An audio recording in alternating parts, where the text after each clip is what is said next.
साल 2012 central London Ecuador embassy. पूरे London की पुलिस ने इस एम्बेसी को घेरे में लिया हुआ था। इस बिल्डिंग के आसपास करीबन 500 मीटर के रेडियस में हर तरफ या तो ब्रिटिश पुलिस है या CIA और रशियन सीक्रेट के लोग। ये सब लोग सिर्फ एक आदमी की घात लगाए बैठे हैं। कोई इसको अरेस्ट करना चाहता है, कोई इसे मारना चाहता है, तो कोई इसे यहाँ से भगा कर ले जाना चाहता है। CIA के स्नाइपर एम्बेसी के दरवाजे पर टारगेट लॉक करके बैठे हैं, क्योंकि अमेरिका हर कीमत पर इस आदमी को खत्म करना चाहता है या तो फिर इसे यहाँ से अमेरिका ले जाना चाहता है। कौन है ये आदमी जिसके पीछे दुनिया की 3 सुपर पावर पड़ी हुई है? अमेरिका जैसा पावरफुल कंट्री एक ऐसे इंसान से इतना खौफजदा क्यों है? ये कहानी है जूलियन असांज की। एक ऐसा आदमी जो दुनिया की सुपर पावर को लिटरली घुटनों पे ले आया, मगर इसने ऐसा क्या किया कि अमेरिका, रशिया और UK हर कीमत पर इसे हासिल करना चाहते थे। आइए जानते हैं इस सवाल का जवाब रियल दुनिया की इस वीडियो में।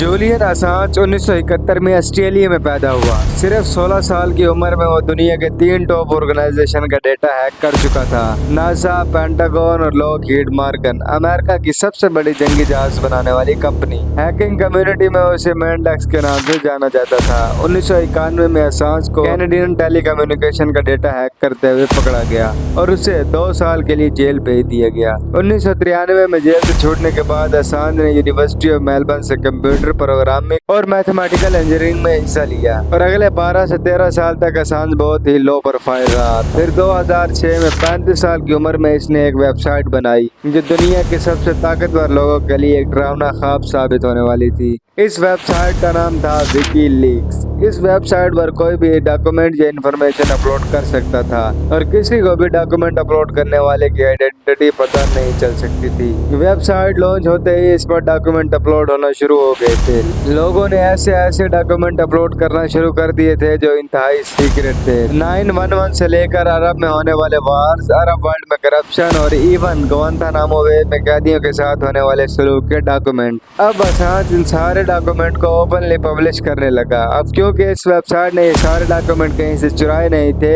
और ये तो कोई और लोग अपलोड कर रहे थे और ये document as a proof court में यूज हो सकते थे और इसलिए बहुत से सुपर पावर लोगों के लिए खतरे की घंटी बज चुकी थी। लेकिन अभी भी विकीलीक को लेकर कोई खास इशू क्रिएट नहीं हुआ था। फिर 2010 आया। विकीलीक पर कुछ ऐसा पब्लिश होने जा रहा था जो सब कुछ बदलने वाला था। 2010 में इराक में मौजूद एक 22 साल American intelligence Chelsea Manning analyst ने कई हजार पेजेस की classification document American military computer से डाउनलोड करके विकीलीक पर अपलोड कर दिए। ये अमेरिकन हिस्ट्री की सबसे बड़ी लीक थी, blasting the release of over 90,000 US military records on the war in Afghanistan. WikiLeaks.org, a whistleblower website, has published what it says are nearly 92,000 official US documents of raw data on the deaths and casualties collected over the past 6 years.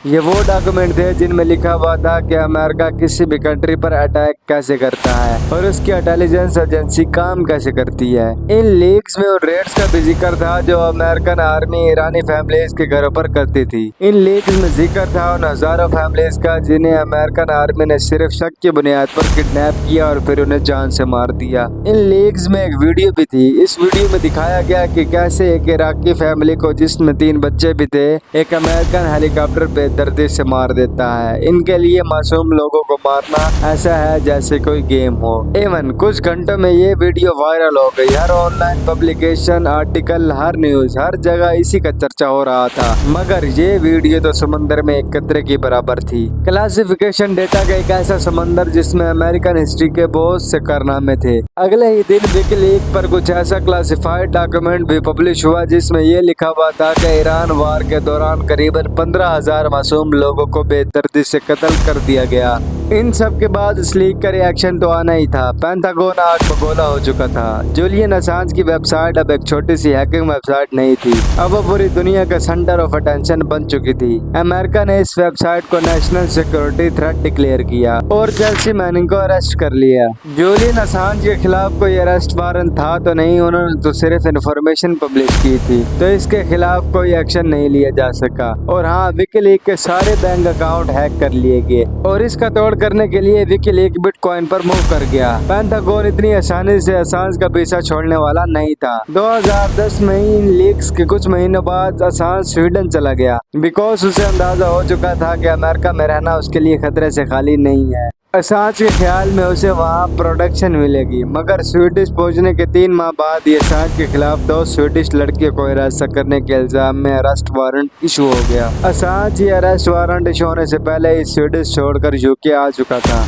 UK police ने Assange को arrest किया और फिर उसे bell मिल गई, मगर Assange समझ गया था कि इसके पास अब टाइम बहुत ही कम है और उसे जल्द से जल्द कुछ न कुछ करना होगा। 2 साल बाद मई 2012 में ब्रिटेन के सुप्रीम कोर्ट में स्वीडिश लड़कियों को हिरासत करने के मामले पर यह डिसीजन लिया गया कि असांज को स्वीडन भेजा जाए ताकि वह खुद पर होने वाले केसेस का सामना करे। ब्रिटेन ऑफिसर ने इस बयान के बाद हर जगह रेड करना शुरू कर दिए ताकि असांज को पकड़कर स्वीडन भेजा जा सके, मगर असांज कहीं मिल ही नहीं रहा था। किसी को पता ही नहीं था कि असांज है कहाँ। असांज सेंट्रल लंदन में मौजूद इक्वाडोर की एम्बेसी में पॉलिटिकल असाइलम ले चुका था। वो जानता था कि एम्बेसी ही एक ऐसी जगह है जहां उसे कोई अरेस्ट नहीं कर सकता।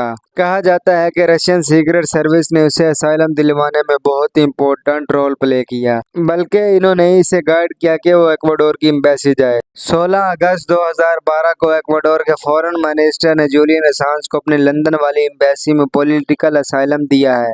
अब एम्बेसी में जबरदस्ती घुसने का मतलब था कि ब्रिटिश पुलिस इंटरनेशनल लॉज को वायलेंट करेगी।